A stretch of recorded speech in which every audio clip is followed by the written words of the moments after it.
everyone. Welcome to today's webcast, Giving Your Account Holder Acquisition Program a Boost with Analytics. My name is Al Fontova, and I'm a Senior Product Manager here at Harlan Clark Marketing Services. And today we've got an exciting webinar for you brought by our company, Harlan Clark, along with Forrester Research.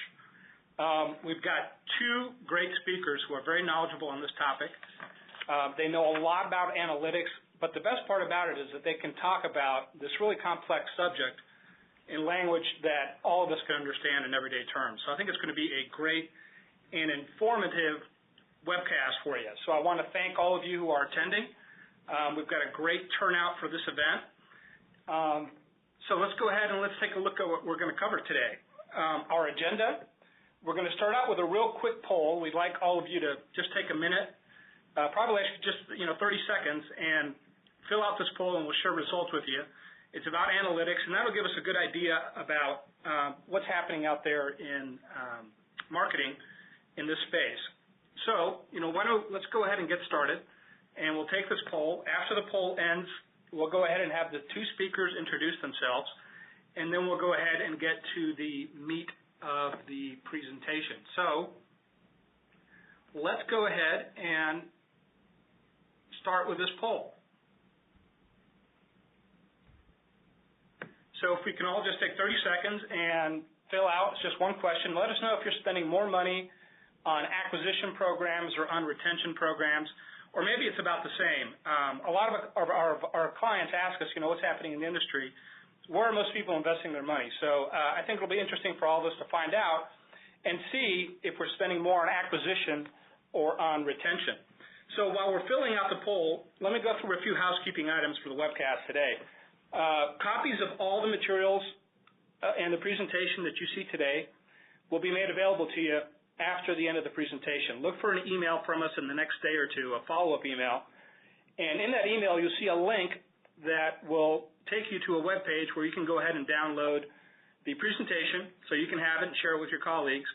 And we'll also go ahead and record this event in case you want to go back and highlight, see any, go back and look at the content or share it with some other people. So look for that email. It will go out probably 2-3 days after this webcast ends. We will do a Q&A session, a question and answer session at the end. So if you've got any questions, you can ask it then. If you have any questions or any comments during the webcast, please feel free to go ahead and use the question or the chat windows. You should see it on the right side of your screen towards the bottom. So you can go ahead and you can send a comment or a question to me, to Al Fontova if you like, and at the end of the webcast, we'll go ahead and get to that question. A lot of times we do have quite a few questions. If we don't get to your question, I will go ahead and capture it, and I will do my best to get an answer for you and email it back to you within a few days after the webcast ends. So again, please feel free to send us your comments and your questions so that we can see what's happening. Okay, so let's go ahead and take a look at the poll results. Let's see what's happening. I hope everyone had a chance to vote.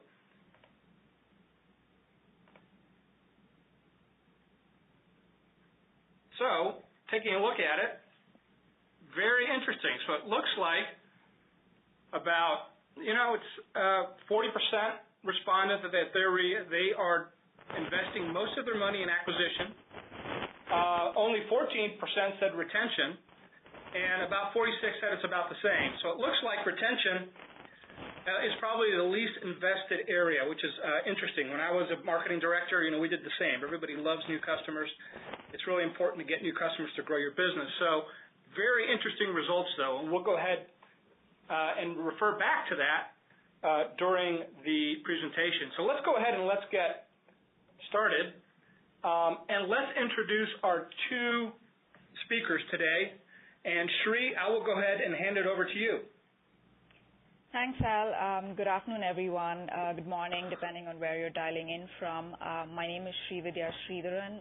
I'm an analyst on the Customer Intelligence team at Forrester Research.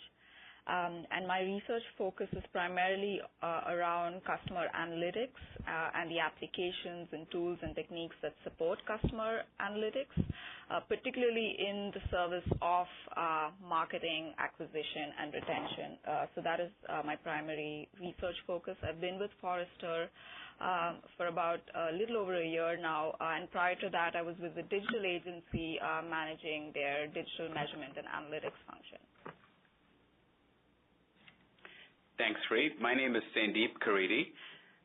I lead analytics and business intelligence at Harlan Clark. In this role, I'm responsible for a team of professionals where we provide a range of services and support for our clients to enable lifecycle marketing solutions. This includes services such as predictive modeling, segmentation, campaign analysis, campaign targeting, market research, competitive analysis, and the like. What I wanted to start with is a framework. Many of you may have already seen this graphic in the past. This is our belief and experience at Harlan Clark that within the financial services industry, particularly around retail banking, both credit unions and banks, is the more we can focus our marketing efforts around this continuum of lifecycle marketing, the greater impact we have seen in terms of return on marketing investments. This is a fairly simple graphic. On one axis, going from bottom to top is the household level ROI, and on the other axis, left to right, is the various stages a individual account holder goes through within the life cycle for the term they are doing business with the financial institution. These are things like acquisition, activation, utilization, cross-sell, upsell, retention, and hopefully eventually loyalty or their ability and interest to refer other business to the financial institution. And the further out an individual account holder is in this continuum, the more valuable they are to the financial institution. We have proven this over and over with dozens and dozens of financial institutions we work with, and it's our strong belief that we start with an effective acquisition program and then build out from there to include onboarding, cross-sell, and retention programs. What Sri is going to share with you is going to reinforce this general construct, but she's also going to present her viewpoints on how things are done in several industries. So you may not see the exact lifecycle framework, but the components around acquiring and moving those customers you've acquired along this continuum will be reinforced throughout this. With that, I'll hand it over back to Sri. Thanks, Sandeep. So what we're going to do today is, I'll start with talking about some of the challenges that marketers and customer intelligence professionals face with acquisition. We'll get into, what are sort of the various analytical interventions that you can apply across the customer life cycle. And, as Sandeep mentioned, I'll present sort of Forrester's view on how we sort of view the customer life cycle and where analytics applies at each of those stages. And then we'll wrap up with how do you sort of optimize customer acquisition programs with the use of analytics. And we just highlight a few techniques that are useful in optimizing those customer acquisition programs. So I wanted to start with this slide just to set the stage in terms of, presenting some of the results of some research that we do on a continuous basis with marketers in terms of trying to understand what are their priorities when it comes to marketing investments. And as you see on the slide, we ask the question, which is the following sort of best describes your primary objective in measuring marketing programs. And there is no escaping from proving the effectiveness of these marketing programs to make marketing investments more accountable. So as you can see, the number one priority is to prove the value of existing marketing investments to senior management, and which is on the top of the list here. And the only way that you can do that is a rigorous sort of analytics approach that not only measures the performance of the marketing program, but what kind of impact does that marketing program have on customer engagement? What kind of impact does the marketing stimuli have on individual customer behavior? So it's tying that input from a marketing perspective to the output in terms of sort of desired behavior that you're trying to influence at the customer level.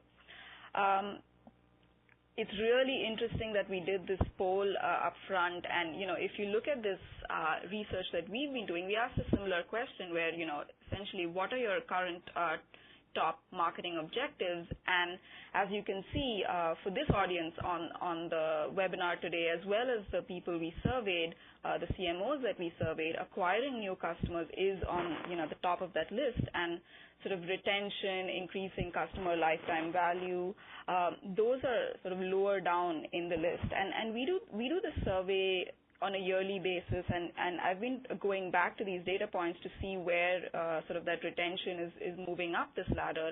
And it's interesting to see that retention is slowly becoming sort of more important, and only because it's, as everyone knows, it's sort of harder to there's more investment involved in sort of acquiring newer customers than to retaining existing customers. So CMOs and marketers are looking to maximize the existing relationships, as well as focus efforts on how do you sort of optimize existing acquisition programs through better targeting, through better personalization, through better list selection. So we're definitely seeing that acquisition continues to trump retention as a marketing priority, and the value of proving the value of marketing investments continues to be a key challenge and a key priority for most marketers. So in that effort to sort of prove the value of marketing and continuously assess the ROI of marketing, what we've been seeing is that most marketing departments employ sort of outdated thinking. Traditionally, we've been using this linear approach to marketing where, on the brand side, you're talking about, what was the awareness of the brand, what was the sort of consideration of the brand right up to loyalty. From a marketing mix perspective, it's all about sort of feeding the top of the funnel. How many leads did I get? How many conversions did I get? What's my sort of referral rate a little lower down in the funnel? And then from a value creation standpoint, you're trying to get to more, are these leads more qualified? Can I quantify them and qualify them in terms of lifetime value? Is their future profitability worth the investment right now? So we've been used to sort of this linear approach, step-by-step approach of marketing. But when you think of it, what really happens at the bottom of the funnel? We've spent all these resources to sort of gain them as a customer, and at that point, at the bottom of the funnel, they're likely to become brand ambassadors, and as Sandeep mentioned, at that point of time, they're the most valuable customer.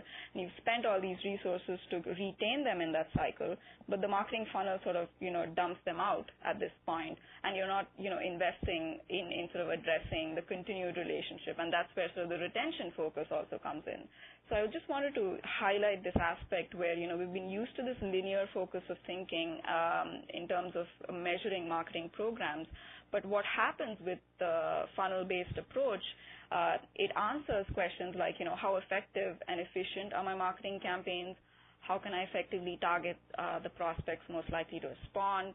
What is the optimum marketing mix to drive revenue? So it answers, very critical questions about acquisition and the channels you're using to acquire customers, and the analytical methods that stem out of those questions that you're trying to address, sort of focus on volume-based metrics, things like impressions or click-through rates or open rates if it's an email scenario. So the funnel-based approach optimizes marketing, and it sort of encourages volume-based, operational-based metrics from a tracking perspective. So marketers typically, use measurement results to optimize spend and the reallocation between different media channels. This is where channel optimization comes in. So this type of intelligence, is critical definitely to ensure that marketing resources are effectively used and there's accountability investments. But it's in the context of marketing as a stimuli, tying that back into sort of what customer behavior did it employ will close that loop in terms of how effective that program was. So we're still sort of seeing in our conversations with marketers and customer intelligence professionals that the focus is primarily from an acquisition perspective is on channel goals. Did the channel perform well? Did my direct marketing program perform better than my display media program from an online advertising perspective? The focus tends to be on volume metrics, which don't give too much insight into what the customer does or what sort of what behavior did the marketing actually have on sort of customer behavioral metrics. And the current approach to acquisition sort of ignores prospect quality. The newly acquired customers or prospects, are you sort of making an assessment of future profitability? Do you know that you're getting good customers who have the potential to be profitable in the future? There is this basic assumption that all newly acquired customers are good customers, but which may not be the case once you get down to the level of a profitability type of analysis. And we're seeing sort of blinkers erected around acquisition versus retention. And as you will see, when we tackle it further along the webcast, these are very interrelated things. And what you get in, the quality of sort of customers you get in, their profitability value that you get in, sort of impacts retention programs, impacts their churn risk and things like that. So these are very interrelated programs, and we're increasingly seeing firms trying to sort of align both acquisition goals versus retention goals. So with this first section, I just wanted to sort of highlight some of those key priorities for marketers from a channel perspective, from an acquisition perspective. Where are they, focusing their efforts on from an investment perspective? And so, how does this all relate to your role? How does it relate to financial services and banks and credit unions? And Sandeep is going to give us a quick take on, how this sort of relates to banks and credit unions. Thanks, Sri. Again, coming back to a few considerations for financial institutions. Some of this will probably sound very basic, but over and over, this is where we see marketers fall short. So we just wanted to highlight some of these aspects. Number one, establishing, clear success metrics and hypothesis and measurement for all campaigns. Generally, what happens, as we all know, is once we launch a campaign, it takes a few weeks or sometimes a few months for us to get results from the campaign, and by then we've already moved on to implementing the next or the second or third campaign after that, and oftentimes we lose track of exactly what we were trying to do in the campaign, which we're measuring on now. So having some clear documentation, establish some metrics on what is it we're trying to accomplish, and what are we testing if there's some offer testing, for instance, going on, just documenting that. Number two, just monitoring newly acquired account holders for a period of time. We like to see at least 12 months because oftentimes we, 2, 3, 4 months after a campaign, we do the final measurement of the report. Account holders are in various stages. Some of them may not have been fully onboarded, and we see, depending on the type of onboarding program, significant attrition and significant differences in adoption of services and additional products. So we want to make sure a longer-term value component is factored in beyond, how many pieces did I mail and how many checking accounts I received, which is a great metric, but we think it shouldn't stop there. It should go further and just follow through for a little longer how those account holders are performing once they're on the books. And lastly here, considering impact of the lead product that is being offered to acquire new households. And what we find here is, depending on the product being marketed, that lead product, the ability for us to promote and acquire additional products and services over time greatly impacts that lead product that the household came in. For instance, if we promote a high-rate CD, not that it's happening in this environment, but let's say we're promoting a high-yield savings account or a high-interest rate CD, generally what we see is consumers come in and that is the product they buy, and most often than not, that is the only thing they'll ever have with their institution. Same thing happens with certain loan products. So if we do a consumer loan and it may be a very profitable campaign, but then we don't see a lot of cross-sell, upsell. On the other hand, if it's a checking relationship we acquire, we do see that there is a tremendous potential and uptake of additional products and services. So the consideration there is not that we're recommending that you always lead with one product or another, but the aspect of life cycle, lifetime profitability, or some level of future load or revenue potential is taken into consideration. So what it makes us think is, we should be more open to spending a little more on acquiring checking customers, because in the long run they're going to be more profitable versus, say, a high-yield savings account. So just a couple of thoughts here, and then I'll hand it back to Sri to go into our next section. Thanks, Sandeep. So teeing off on what Sandeep mentioned, the focus primarily needs to be not just that first step in terms of acquiring customers, but what happens after that first step. And here's where we need to sort of put to rest or almost sort of bury the marketing funnel and replace that with a more sort of continuous life cycle framework, where at Forrester we believe that essentially this life cycle is made up of 4 steps, and the first step is the discover step, where customers are, just discovering the brand.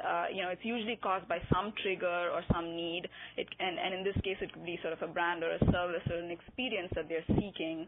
The next stage would be sort of exploring. They're exploring sort of competitive options. They're researching online. They're, making a few calls, to their friends and asking if they've had experiences with that brand or product. Then they actually go and make the transaction. They buy the product, whether it's an online environment or a sort of an in-store environment. They actually, go and buy the product. And then they start sort of engaging with that brand from a relationship perspective. So, whether it's sort of service-related engagements or whether it's, I need a better product, or I need, at this point I need sort of enhanced services. So you start sort of engaging with the brand on a continuous basis. And this is sort of the life cycle framework that we think puts the customer at the center of the process versus at the bottom of the funnel. And if you look at it, what we're essentially doing is we're sort of, turning the tables on the traditional CRM approach, where you're talking about moments that matter to the company, but from an experience standpoint or from a life cycle framework standpoint, you're trying to assess what are the moments and interactions that matter to customers that I can influence. What is the value that I'm getting from the customer that relates to the business benefit versus looking at, this is the acquisition goal that I need to achieve, and, it doesn't matter, what the quality of customers that I'm getting in, but this is sort of the acquisition goal that I need to achieve. So it sort of turns the table on the traditional CRM approach, but puts the customer at the core of business planning, at the core of marketing, and essentially encourages a more customer-centric culture. What does this mean from a data perspective? So across those 4 stages, at the discover stage, you may not have a lot of data about the customer. Usually at this stage, it's a lot of sort of anonymous data and a lot of sort of incomplete data, because, the customer is not yet sort of interacted with you on a full-time basis. So, but as you go along each of those 4 stages, the explore stage, the buy stage, and the engage stage, the amount of information about the customer slowly starts to grow. And again, that depends on your ability to capture that data, the technology that's in place to capture each of those data points, and ultimately sort of assess, what is valuable to capture. It's not about sort of, the entire sort of kitchen sink and capture everything we can, but what kind of data points are valuable to capture that would be useful from an analytics perspective once you start applying various analytical techniques. So this is sort of the data collection stage, and how it impacts the life cycle, and how you can sort of collect different amounts of data depending on which stage the customer is in that life cycle.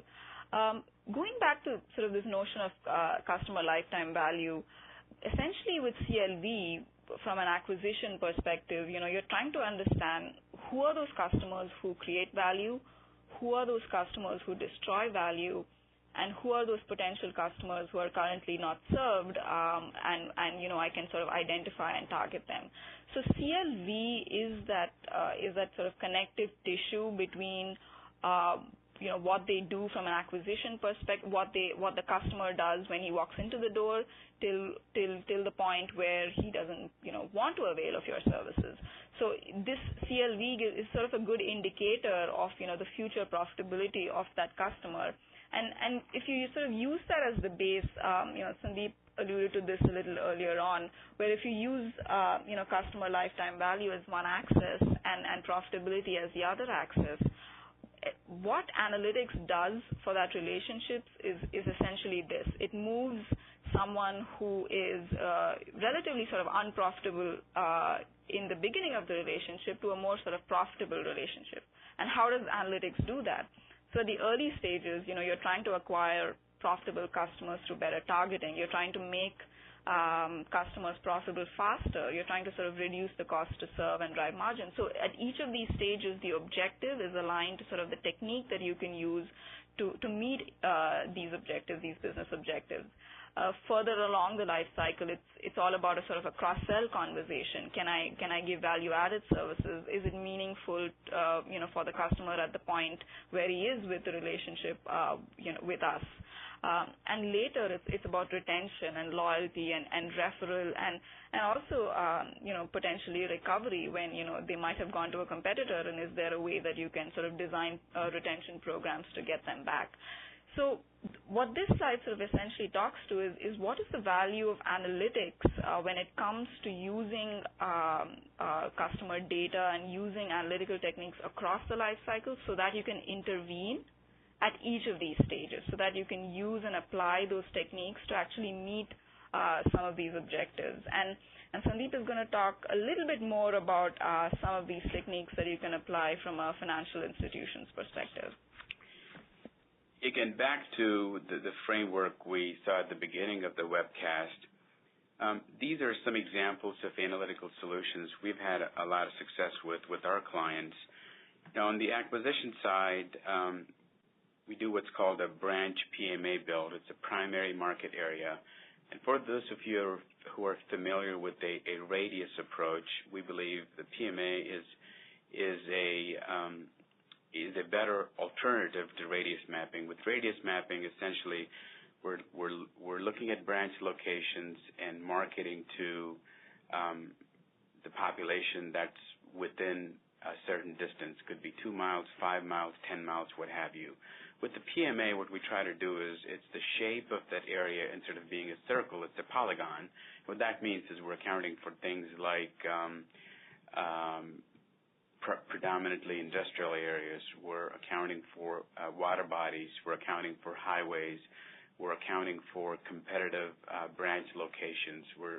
We're accounting for a number of things, so the area is not a nice, smooth a circle. And we also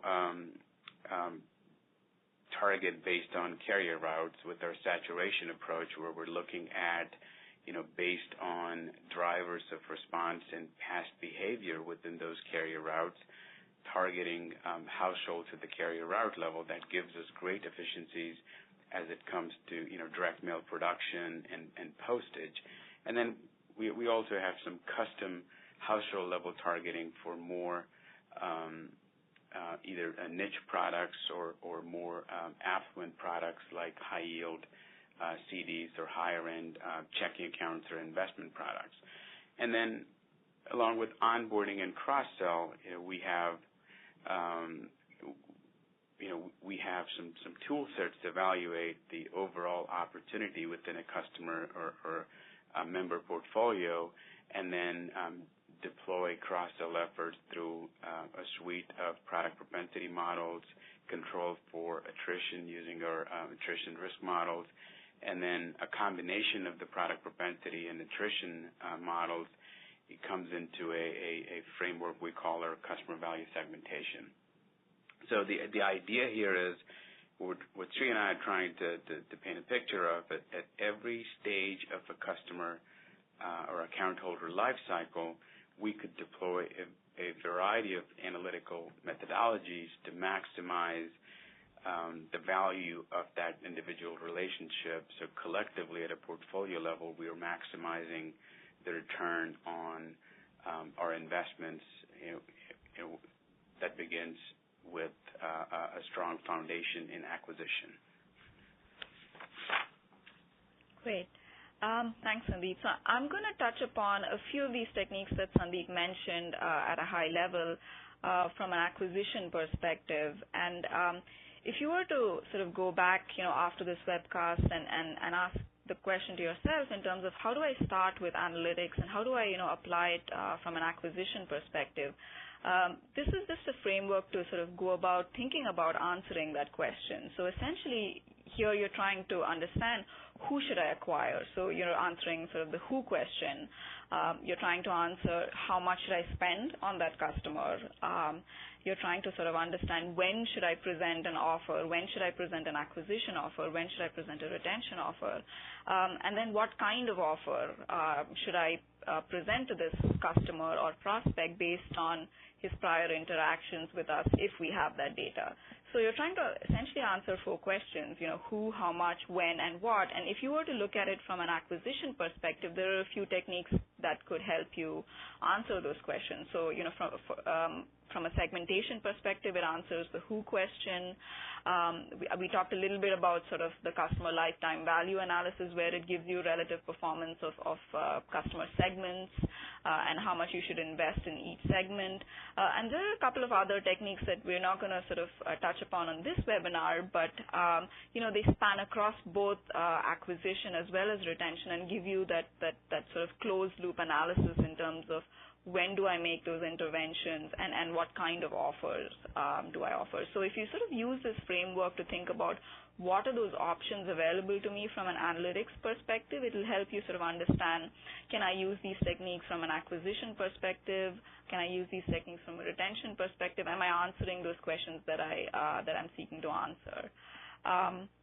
So let me quickly touch upon a few techniques. So I'm going to talk about a little bit about segmentation, response modeling, and propensity models, and then Sandeep can sort of come in, and he will come in later on and sort of give you examples of financial services specifically.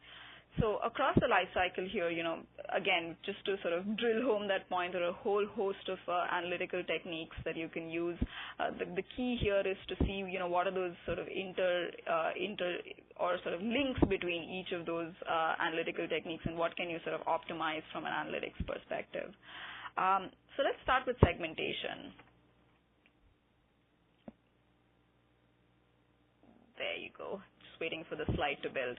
Let's start with segmentation. So segmentation is one such technique that it can be used in multiple contexts. Just the word segmentation sort of means different things to different people, but we're using it here in the context of customer acquisition. Essentially, it tries to understand, who are my best customers? Can I sort of group them into like behavior? Can I sort of group behaviors together and target them differently? Can I talk to them differently?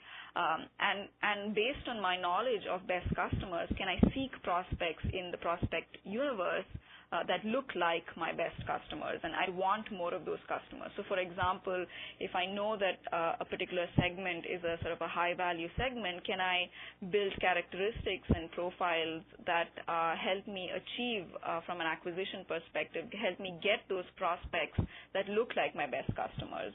So essentially, with segmentation, you're trying to focus resources on the most attractive segments, but you're also trying to, minimize waste from a targeting perspective, where you're focusing, you're focusing resources on segments only that are either sort of most likely to respond or either, most likely to give you the most value. And I talked about, sort of segmentation being approached in multiple different ways. And I'm quickly going to touch upon, the different sort of perspectives of segmentation. When we talk about segmentation, it could be approached from a market research perspective, where, the kind of data that you're relying on is more market-based, survey-based, attitudinal, or psychographic data. When you're talking about it from a customer experience point of view, it could be more sort of, again, attitudinal, preference-based data.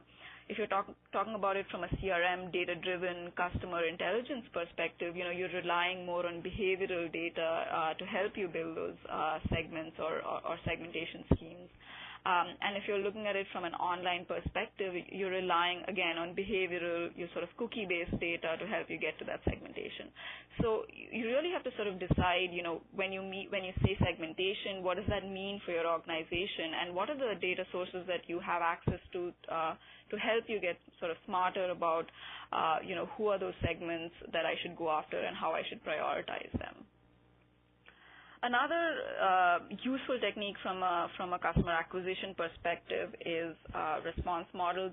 Now, response models have been around in the direct marketing world for a long time. What it does is it identifies prospects that are most likely to respond to an offer or a campaign, and essentially assigns a score to a prospect file.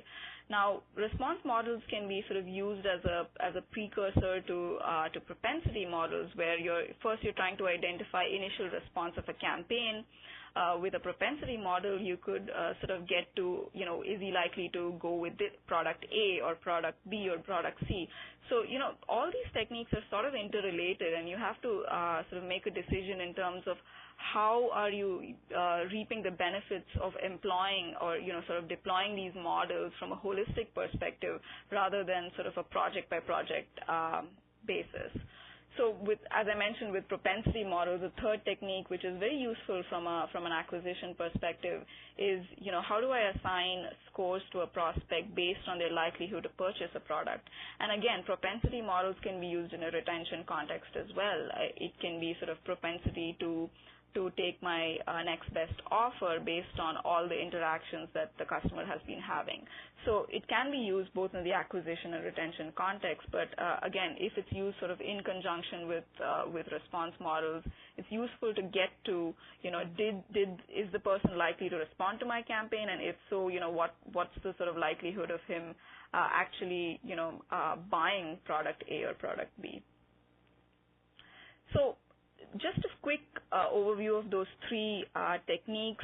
What it sort of ultimately boils down to is, assuming you've deployed some of these analytical techniques and methods to improve your acquisition programs, you need to sort of boil it up into, what are those clear key performance indicators that you're linking to business objectives that you can report back to senior management?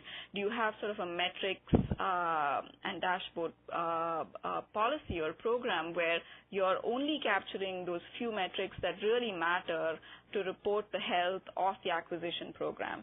And some of these techniques feed into the kind of metrics that you will ultimately get to. And the metrics sort of fall into three buckets. And, when I say metrics, I always want to sort of draw the distinction between metrics and analytics.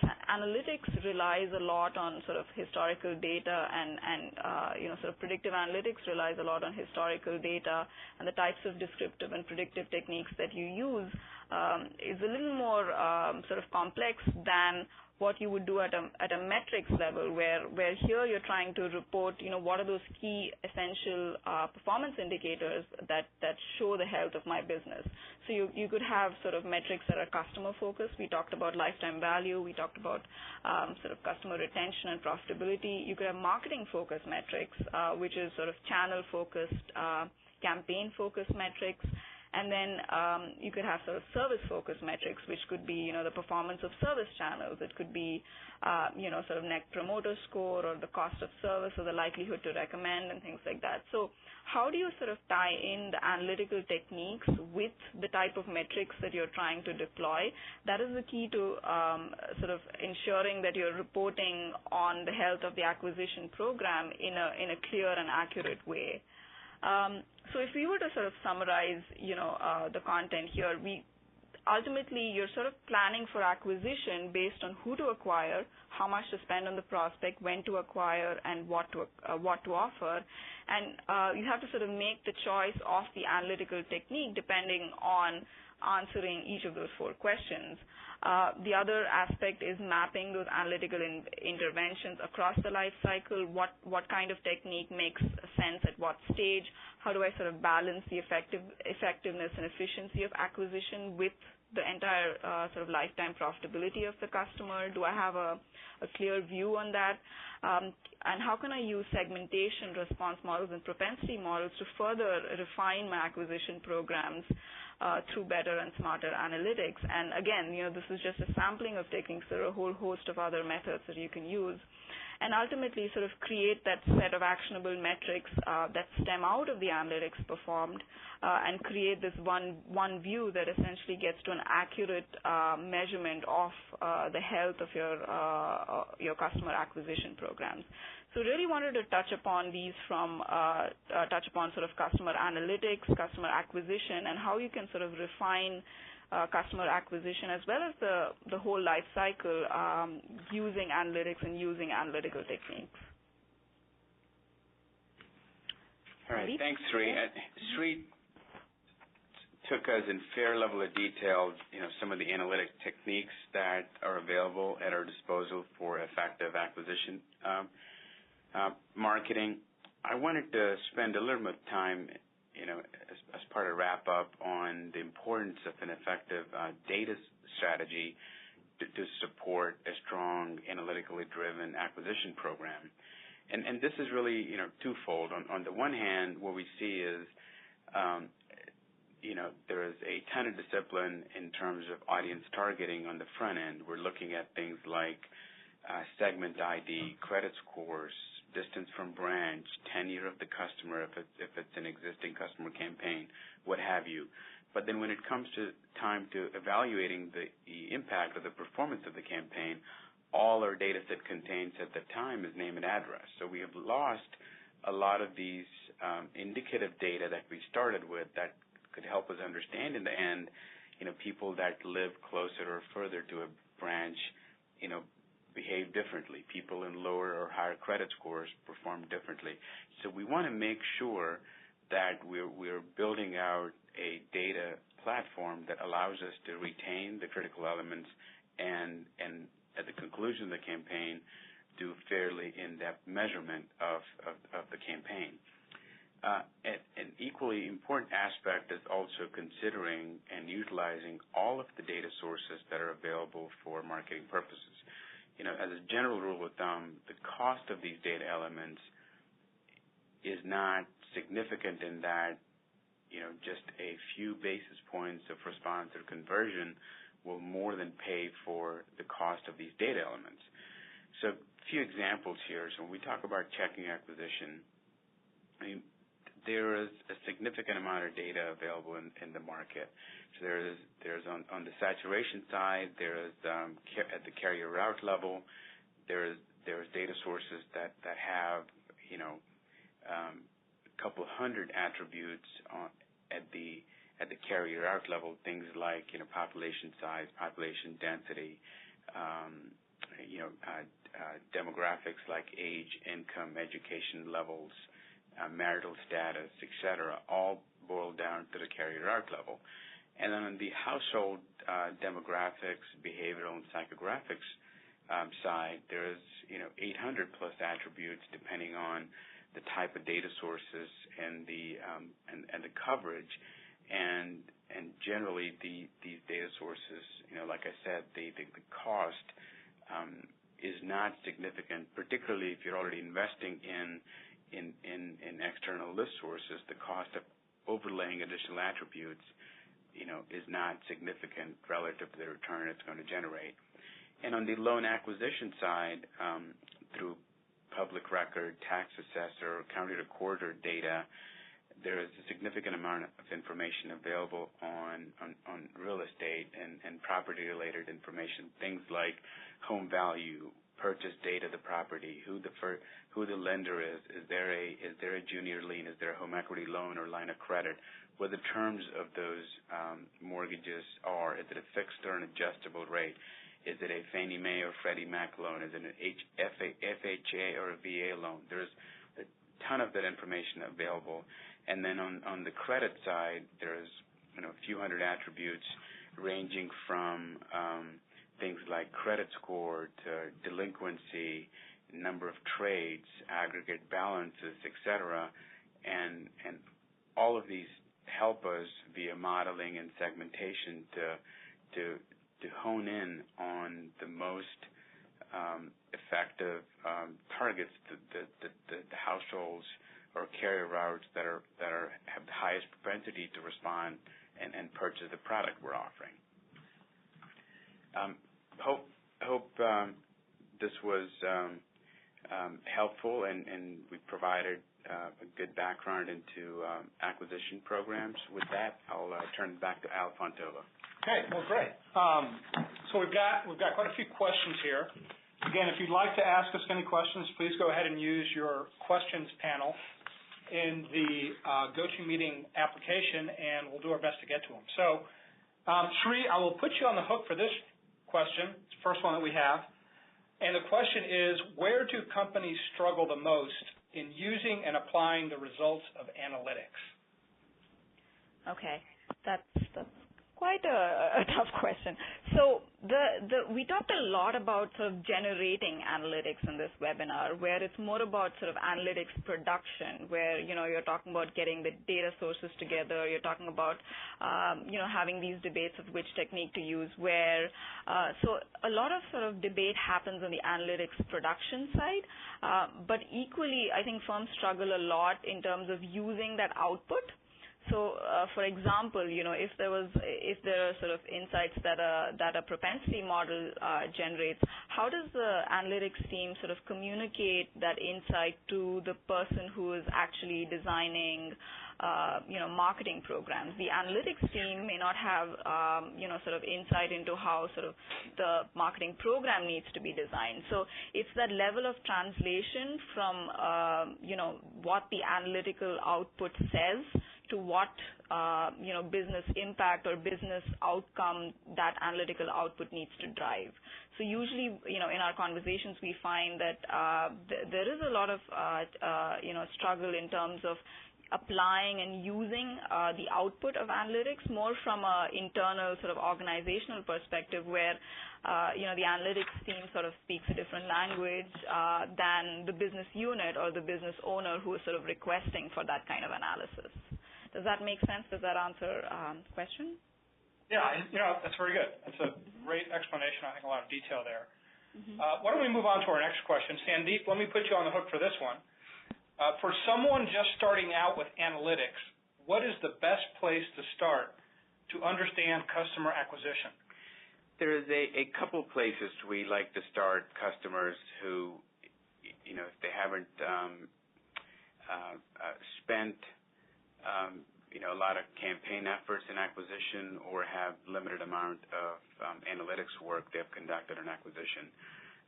Really, there's two areas. One, if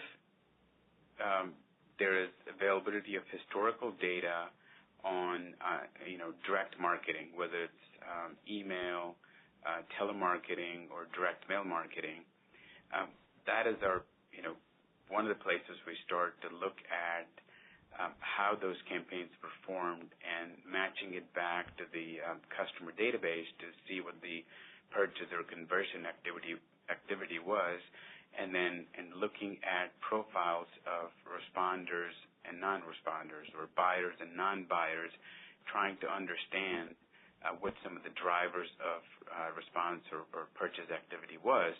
And we don't really need the demographic or behavioral information. All we would need is, name, address, name and address as a starting point, and we could overlay the other information required.